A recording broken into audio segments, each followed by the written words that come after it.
कहानी की शुरुआत में एक रेलवे स्टेशन दिखाई देता है जहां ट्रेन के ऊपर और स्टेशन के बाहर पड़े कचरे पर बहुत सारे अजीब तरह के चूहे दौड़ रहे हैं। उस स्टेशन से एक ट्रेन रवाना होने वाली होती है। उस ट्रेन में चढ़ने के लिए टिंग, उसका पिता सू और उसका छोटा भाई ए, ये तीनों इंतजार कर रहे हैं। वहीं उसी प्लेटफॉर्म पर कुछ सोल्जर्स बम लेकर इंतजार कर रहे हैं। तभी उल्टे दिशा से एक ट्रेन आती है। ये देखकर रेलवे स्टाफ को कुछ समझ नहीं आता। बिना किसी इन्फॉर्मेशन के इस समय ट्रेन यहाँ कैसे आई और वो उस ट्रेन को रोकने की कोशिश करते हैं। ये सब देखकर सू, टिंग और उसका छोटा भाई ट्रेन में चढ़कर अपनी सीट पर बैठ जाते हैं। तब सू ट्रेन की खिड़की से उस दूसरी ट्रेन को देखता है। रेलवे ऑफिसर उस ट्रेन का एक कंपार्टमेंट खोलता है। तभी अचानक उसके अंदर से कुछ मृत शरीरों के हाथ बाहर निकलते हैं। ये देखकर सू डर जाता है। सही से न देखकर वो दूसरी खिड़की से देखता है कि ऑफिसर्स उस ट्रेन का दूसरा कंपार्टमेंट बहुत मुश्किल से खोल रहे हैं। जैसे ही वो खोलते हैं, अंदर से लाखों चूहों का झुंड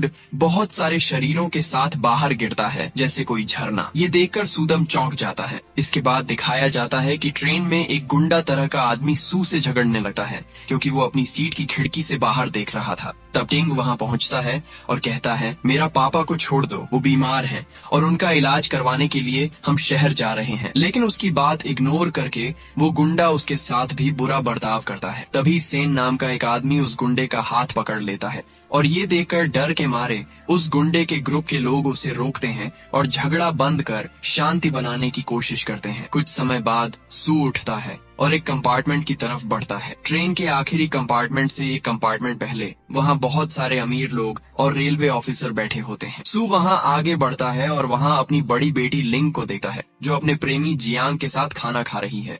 सू गुस्से में कहता है, मैं लोगों की सेवा करने के लिए हेल्थ डिपार्टमेंट में काम करता हूँ और उसी काम के लिए मैंने तुम्हें मेडिकल की पढ़ाई करवाई, लेकिन तुम हमें छोड़कर इसके साथ भाग गई। ये कहते हुए वह गुस्से में लिंग पर हाथ उठाता है। कुछ ऑफिसर सोचते हैं कि वह बिना कारण किसी को मार रहा है और उसे आखिरी कंपार्टमेंट में खींच कर ले जाते हैं। इसी समय टिंग के कंपार्टमेंट में सभी सो रहे होते हैं। तभी उसका भाई उनके कंपार्टमेंट के ऊपर से कुछ अजीब आवाजें सुनता है। वह उस आवाज की तरफ बढ़ता है। आगे बढ़ते हुए कंपार्टमेंट के अंत में रखे एक बैग के अंदर कुछ हिलते देखा जाता है। यह देखने के लिए कि उसमें क्या है, वह पास जाकर बैग खोलता है। तभी अचानक एक बिल्ली उस बैग से बाहर निकलकर भाग जाती है। उसी समय वहां ऑफिसर सू को आखिरी कंपार्टमेंट में ले जाकर ट्रेन से हाथ पांव बांध देते हैं। तभी किसी अज्ञात व्यक्ति की अजीब चिल्लाने की आवाज सुनाई देती है और उसके शरीर पर कुछ चोटें लगती हुई दिखाई देती हैं। ऑफिसर उस आदमी के पास जाते हैं और तभी वह आदमी नीचे गिर जाता है। वहाँ उसके पर बहुत सारे चूहे हमला कर देते हैं। ये चूहे ऑफिसर्स को देखकर उस आदमी को छोड़ देते हैं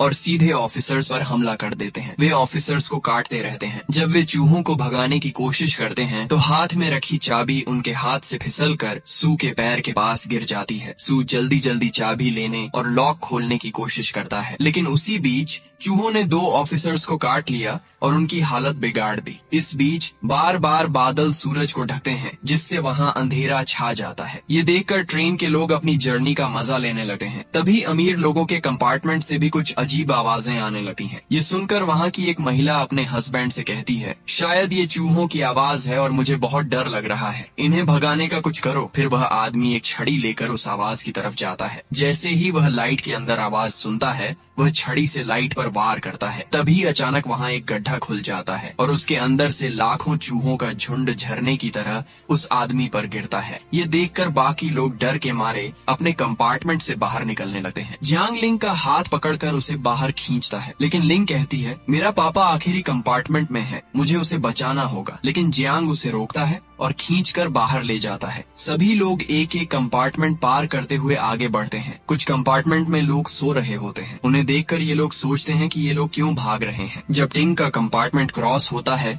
टिंग लिंग को देखता है और पुकारता है, लेकिन जियांग उसे बोलने नहीं देता और खींचकर आगे ले जाता है। इसी बीच सू अपने हाथ से लॉक खोलकर बाहर आता है और अमीर लोगों के कंपार्टमेंट में बहुत सारे चूहों को हल्ला मचाते हुए देखता है। वह हैरान होकर किसी तरह सीट पर चढ़ जाता है और फिर उस कंपार्टमेंट का दरवाजा बाहर से बंद कर देता है। इसके बाद वह अपने कंपार्टमेंट में जाकर अपने बच्चों को देखता है। टिंग कहता है, मैंने लिंग को देखा, लेकिन उसने मुझसे कुछ कहे बिना जल्दी जल्दी कहीं भाग रही थी। तो सू कहता है, ये लोग कुछ चूहों के डर से भाग रहे हैं और हमारे पीछे बहुत सारे चूहे आ रहे हैं, चलो हम भी यहाँ से निकलते हैं। लेकिन वहाँ के लोग हंसते हैं और कहते हैं, चूहों के डर से कोई भागता है क्या? फिर भी सेना और टिंग के विचारों को मानकर कुछ लोग उनके साथ चल देते हैं। कुछ ही समय बाद अचानक उस कंपार्टमेंट में लाखों चूहे गिरते हैं और वहाँ के लोगों पर हमला कर उनकी हालत खराब कर देते हैं। जैसे ही सारे अमीर लोग भागते हुए सेकंड कंपार्टमेंट में पहुँचते हैं, जियांग का पापा उस बोगी का दरवाजा बंद कर देता है। तब लिंग रोने लगती है और कहती है, मेरे फैमिली के लोग अभी वहाँ फंसे हैं, प्लीज दरवाजा खोल दो।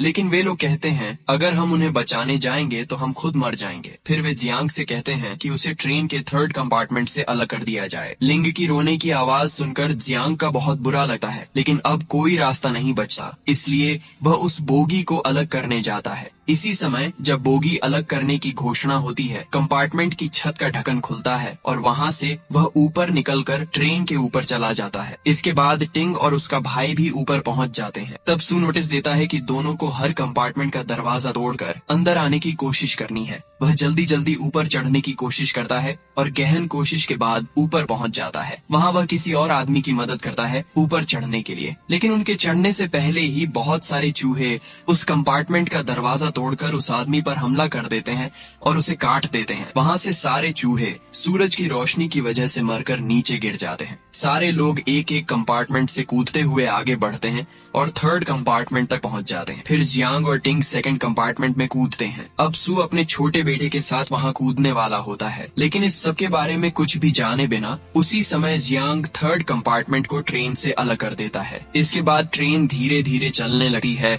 और उस बोगी के नीचे चूहों के गिरने की वजह से बोगी हिलने लगती है। दो कंपार्टमेंट के बीच की दूरी बढ़ने लगती है। इतनी जल्दी जल्दी सोचने का समय न होने की वजह से सू जोर से कूदता है और सेन और टिंग उसका हाथ पकड़ लेते हैं। ठीक उसी समय अलग हुआ कंपार्टमेंट नीचे गिर जाता है। ट्रेन अभी भी अपने रूट पर चल रही है। लिंग अपनी फैमिली को लेकर रो रही होती है। तभी सू वहां पहुंचता है। यह देखकर लिंग को अपनी हिम्मत वापस आती है। लिंग की आंखों में आंसू देकर सू का गुस्सा भी शांत हो जाता है। तभी उस कंपार्टमेंट का एक आदमी बेहोश होकर नीचे गिर जाता है। लिंग, जो मेडिकल स्टूडेंट है, उसे चेक करती है और पता लगाती है कि चूहों के काटने से वह एक अलग तरह के वायरस से इन्फेक्टेड हुआ है। वह कहती है, हमें उसे तुरंत क्वारंटीन करना होगा, नहीं तो यह भी वायरस की तरह सबको हो सकता है। तभी सभी अपने शरीर को चेक करते हैं और पता चलता है कि उनके बीच आधे लोग चूहों के काटने से वायरस से प्रभावित हो गए हैं और टिंग का छोटा भाई भी उनमें से एक है। यह जानकर सू तनाव में आ जाता है। ये वायरस बहुत खतरनाक है और इसे रोकने के लिए 1 घंटे के अंदर वैक्सीन लगाना जरूरी है। लिंग तुरंत उस दवाई का नाम बताती है। सू कहता है,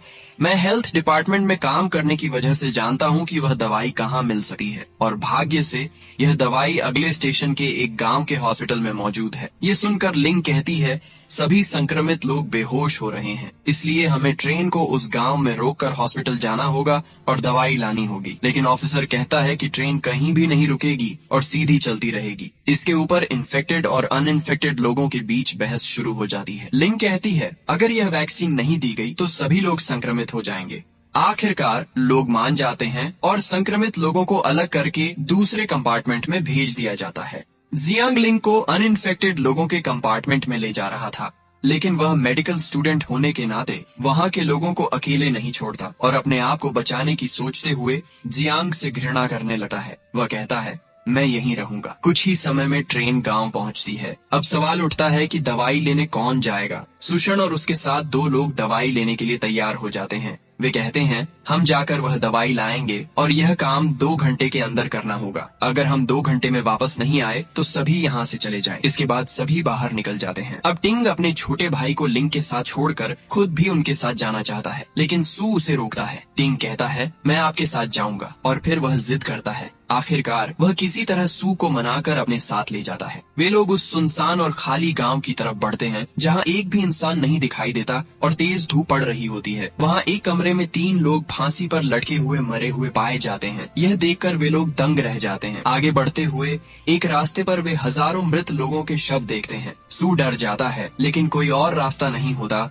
इसलिए उन्हें उन शवों के बीच से ही आगे बढ़ना पड़ता है। वे मृत शरीरों और खून के ऊपर से कदम रखते हुए चलते हैं। मरे हुए लोगों के शरीर पर भी इस वायरस के कारण घाव दिखाई देते हैं। आगे बढ़ते हुए वे देखते हैं कि वहाँ लाखों चूहों का झुंड उनके सामने रास्ता बना रहा है। रास्ते के आखिर में उन्हें वही हॉस्पिटल दिखाई देता है। चूहे तेज धूप में नहीं आ सकते, इसलिए वे किसी छायादार जगह में रहते हैं। यह देखकर लोग एक पाइप पकड़कर सूरज की रोशनी के ऊपर से चलने लगते हैं। तभी अचानक बादल हिलने लगते हैं। लोग डर जाते हैं। जैसे उन्होंने सोचा था, सूरज के छिपने के बाद सारे चूहे ऊपर से उन पर हमला करने लगते हैं। वे बहुत तेजी से आगे बढ़ते हैं, लेकिन इसी बीच एक आदमी पाइप से गिरकर चूहों के बीच में आ जाता है और उनका शिकार बन जाता है। यहाँ ट्रेन के दरवाजे पर जोर से धक्का देने की आवाज सुनाई देती है। इससे सभी लोग फिर से डर जाते हैं, सोचते हैं कि चूहे आ गए हैं। एक आदमी धीरे धीरे दरवाजे के पास जाकर उसे खोलता है। तभी एक जानवर अचानक ट्रेन के अंदर आ जाता है। ये वही चूहा है जो गांव से बचकर आया था। वह कहता है, गांव के चूहे एक अलग तरह के वायरस से संक्रमित हैं और ये लोगों को बहुत बुरी तरह काट रहे हैं। मेरे अलावा इस गांव में सब लोग मर चुके हैं। यह सुनकर जियांग का पापा कहता है, जो लोग दवाई लेने गए थे वे शायद मर गए हैं। अगर हम उनका इंतजार करेंगे तो असंक्रमित लोगों की भी जान खतरे में पड़ जाएगी। इसलिए हमें सेकंड कंपार्टमेंट से अलग होकर यहाँ से भागना चाहिए। इस पर गुस्से में एक आदमी कहता है, वे लोग अपनी जान की परवाह किए बिना लोगों के लिए दवाई लेने गए थे। अब 2 घंटे का समय निकल चुका है, हमें उनके लिए इंतजार करना ही चाहिए। यह कहकर वह जियांग के पापा को बंदूक दिखाता है और उसे एक सीट से बांध देता है। यहाँ चूहे धूप में नहीं आते और दिन में अंधेरा रहता है, लेकिन जैसे ही लोग दिखाई देते हैं, चूहे बहुत तेजी से हमला करने लगते हैं। इन सब बातों को बताते हुए लोग पाइप पकड़कर आगे बढ़ते हैं। तभी अचानक अंधेरा छा जाता है। चूहों को देखते ही लोग डर जाते हैं। चूहों का झुंड दीवारों पर चढ़ने लगता है। उनका हमला शुरू होने से पहले ही लोग जल्दी से नीचे उतरते हैं। नीचे उतरने की कोशिश में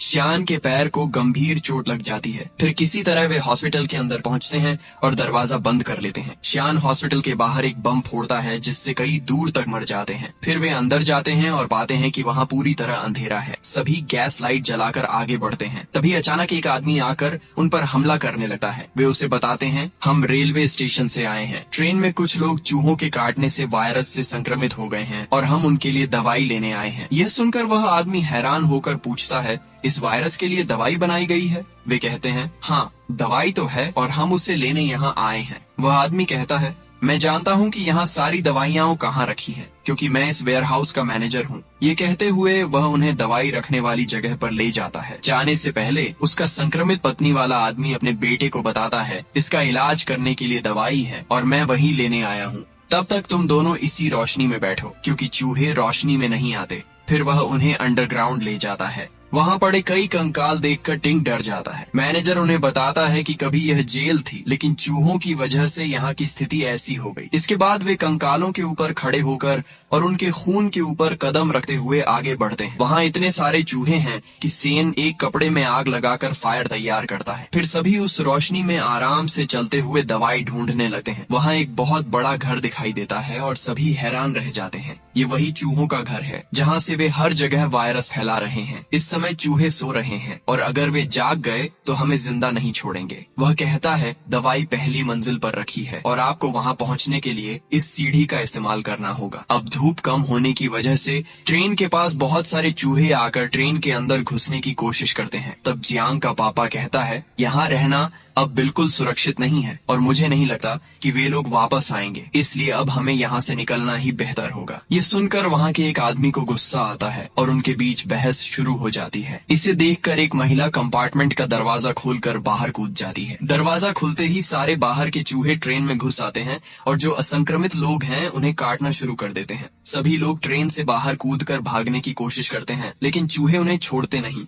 जियांग और उसका पापा भी चूहों के शिकार हो जाते हैं। इस बीच सेन दवाई लेने जा रहा था, लेकिन उसके पैर में चोट और उसकी उपस्थिति की वजह से चूहे जाग सकते थे, इसलिए सू लैंप लेकर दवाई लेने जाता है। वह आराम से ऊपर चढ़ता है और दवाई खोज निकालता है। वह कुछ सब्जियां भी एक बॉक्स में रख देता है। उसका लैंप धीरे धीरे नीचे उतर रहा था और वह तेजी से नीचे उतरने लगता है, लेकिन उतरते समय वह फिसल जाता है और बॉक्स ऊपर से गिर जाता है। बाकी लोग बॉक्स पकड़ लेते हैं। तभी अचानक सू नीचे गिरता है और सारे चूहे जाग जाते हैं और उन पर हमला करने के लिए दौड़ पड़ते हैं। सू जोर से दौड़ने लगता है, लेकिन वह मैनेजर अंदर से दरवाजा बंद कर देता है। वह कहता है, ये दवाई मेरी चाहिए क्योंकि मुझे अपनी पत्नी और बच्चे को बचाना है। बाहर से इसे खरीदने के पास मेरे पास न तो समय है और न ही पैसा। प्लीज मुझे माफ कर दो। फिर वह दवाई लेकर चला जाता है। अब उस घर से करोड़ों चूहे बाहर निकलते हैं। यह देखकर लोग हैरान और तनाव में आ जाते हैं। फिर किसी तरह दरवाजा तोड़कर वे सभी बाहर भागते हैं। बाहर आते ही वे देखते हैं कि दवाई लेकर गया मैनेजर अपने बच्चे को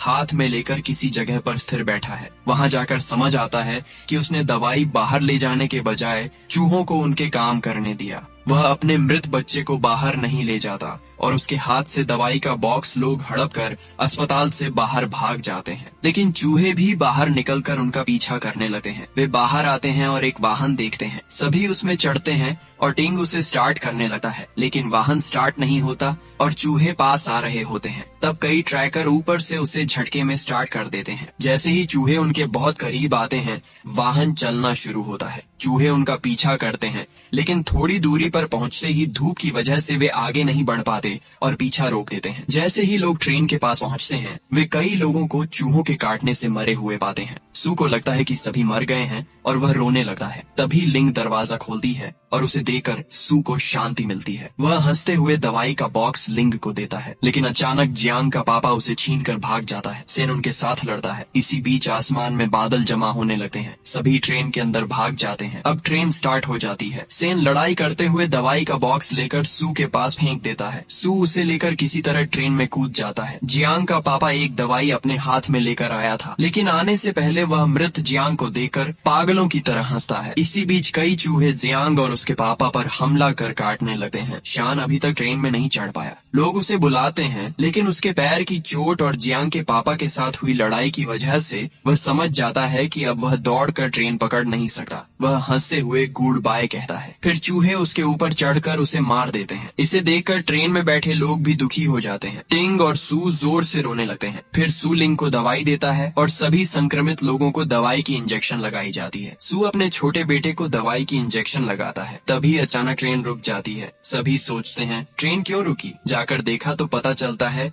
कि ट्रैक पर दूसरी ट्रेन की एक बोगी उलटकर गिर गई है। सू ट्रेन में बैठे लोगों से कहता है, इसे हटाने में मदद करो, लेकिन कोई मदद के लिए नहीं आता। टिंग खुद जाकर बोगी हटाने की कोशिश में लग जाता है। यह देखकर लिंग लोगों से कहती है, आपके लिए ही उन्होंने अपनी जान जोखिम में डालकर दवाई लाए हैं। वे अब भी आपको बचाने की कोशिश कर रहे हैं। अकेले वह बोगी नहीं हटा पाएंगे। थोड़ी देर में चूहे फिर आ जाएंगे। इसके बाद सब लोग बाहर निकलकर बोगी हटाने लगते हैं। जैसे ही बादल छा जाते हैं, चूहे दूर से आते हुए देखे जाते हैं। तभी एक गुंडा ट्रेन पर रखा बम अपने शरीर से बांध लेता है और जैसे ही चूहे उनके पास आते हैं, वह बम ब्लास्ट कर देता है। इससे चूहों की बड़ी संख्या मर जाती है। लेकिन कुछ समय बाद चूहों का दूसरा झुंड फिर दूर से आना शुरू हो जाता है। सब लोग किसी तरह बोगी हटाकर दौड़ते हुए ट्रेन में चढ़ जाते हैं, लेकिन ट्रेन के ट्रैक दूसरी तरफ शिफ्ट हो गया होता है। सू तुरंत ट्रेन से उतरकर ट्रैक को सही पोजीशन में सेट कर देता है, लेकिन बार बार ट्रैक अपनी जगह पर लौट आता है। अंत में कोई रास्ता न होने पर वह इसे सही पोजीशन में फिक्स करता है और ट्रेन को आगे बढ़ने देता है। ट्रेन ट्रैक पर चलते ही वह दौड़कर ट्रेन पकड़ने की कोशिश करता है, लेकिन अब वह दौड़ नहीं पाता। लोग सोचते हैं ट्रेन को रोका जाए और उसे अंदर लिया जाए, लेकिन सू कहता है, ट्रेन मत रोको, यहाँ से निकलो। और इसी बीच वह चूहों का शिकार होकर मर जाता है। सू का यह त्याग देखकर ट्रेन में बैठे लोग इमोशनल हो जाते हैं। टिंग और लिंग जोर से रोने लगते हैं और यहीं पर यह कहानी खत्म होता है।